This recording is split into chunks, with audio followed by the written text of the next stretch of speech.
Okay,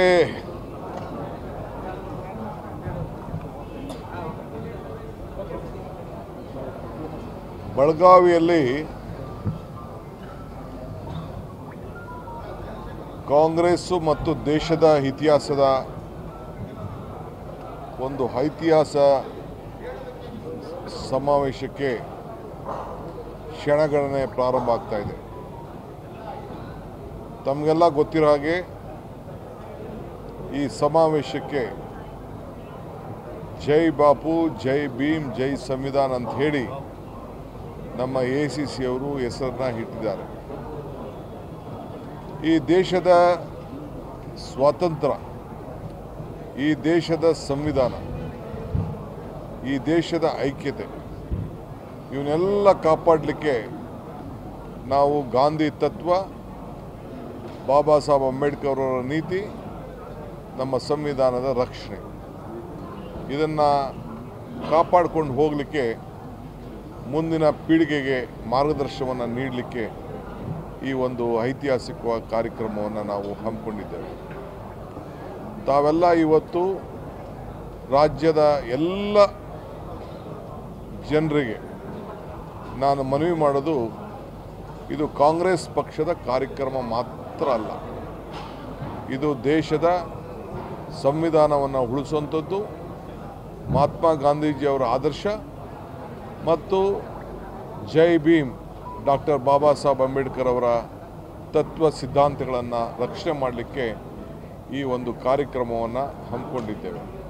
so ಯಾವುದೇ ವ್ಯಕ್ತಿಗಳು ಪಕ್ಷ ಭೇದವನ್ನು ಮರೆತು BJP ಸದಸ್ಯತ್ವವನ್ನು ತೆಗೆದುಕೊಂಡು, ಯಾವುದೇ ಇತರ ಪಕ್ಷವನ್ನು ಸದಸ್ಯತ್ವವನ್ನು ತೆಗೆದುಕೊಂಡು ಅವ್ರು ಬಿಟ್ಟು ನಮ್ಮ ತತ್ವ ಸಿದ್ಧಾಂತಗಳಲ್ಲಿ ಯಾರು ನಂಬಿಕೆಯನ್ನು ಇಟ್ಕೊಂಡಿದ್ದೀರಿ, ಕಾಂಗ್ರೆಸ್ ತತ್ವದಲ್ಲಿ ಯಾರು ನಂಬಿಕೆಯನ್ನು ಇಟ್ಕೊಂಡಿದ್ದೀರಿ, ಬಾಬಾ ಸಾಹೇಬ್ ಅಂಬೇಡ್ಕರ್ ಅವರ ತತ್ವದ ಬಗ್ಗೆ ಯಾರು ನಂಬಿಕೆಯನ್ನು ಇಟ್ಕೊಂಡಿದ್ದೀರಿ, ಸಂವಿಧಾನದ ಬಗ್ಗೆ ಯಾರು ಗೌರವವನ್ನು ಕೊಡಬೇಕು ಅಂತ ಕಾಯ್ಕೊಂಡಿದ್ದೀರಿ, ಅವರೆಲ್ಲರೂ ಕೂಡ ಈ ಒಂದು ಸಮಾವೇಶದಲ್ಲಿ ಪಾಲ್ಗೊಳ್ಳಲಿಕ್ಕೆ ಒಂದು ಅವಕಾಶ ಇದೆ.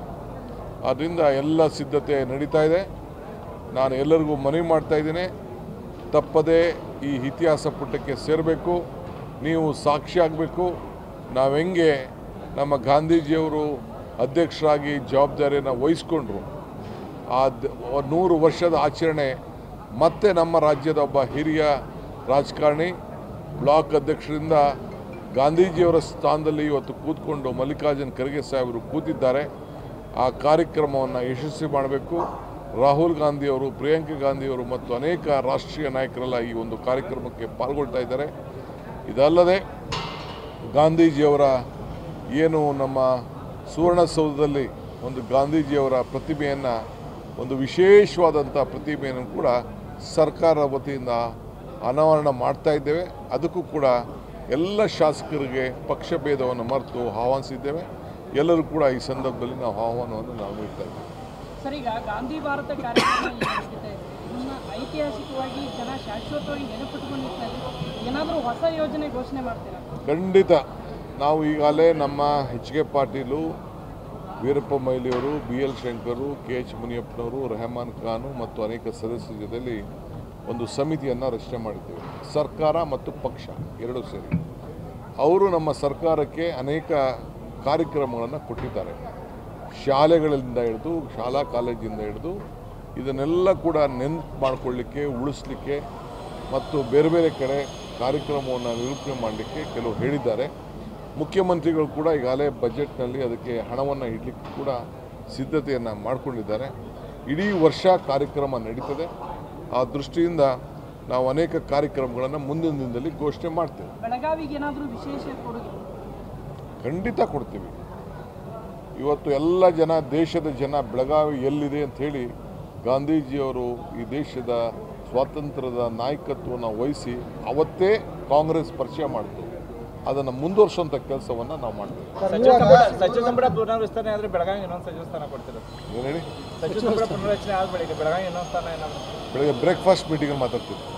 ಸರ್, ಈಗ 100 ವರ್ಷದ ಇತಿಹಾಸವನ್ನು ತಾವು ಸ್ಮರಣೆ ಮಾಡ್ತಾ ಇದ್ದೀರಾ. ಮುಂದಿನ ಪೀಳಿಗೆಯೂ ಸ್ಮರಣೆ ಮಾಡುವ ರೀತಿಯಲ್ಲಿ ಏನಾದರೂ ಗಾಂಧೀಜಿಯವರ ಇತಿಹಾಸ, ಅವರು ಮಾಡಿದಂಥ ಅಧಿವೇಶನದ ಇತಿಹಾಸ ನೆನಪಾಗುವ ರೀತಿಯಲ್ಲಿ ಏನಾದರೂ? ಖಂಡಿತ ಮಾಡ್ತೀವಿ ಅಂತ ಹೇಳ್ತಾ ಇದ್ದೀನಿ.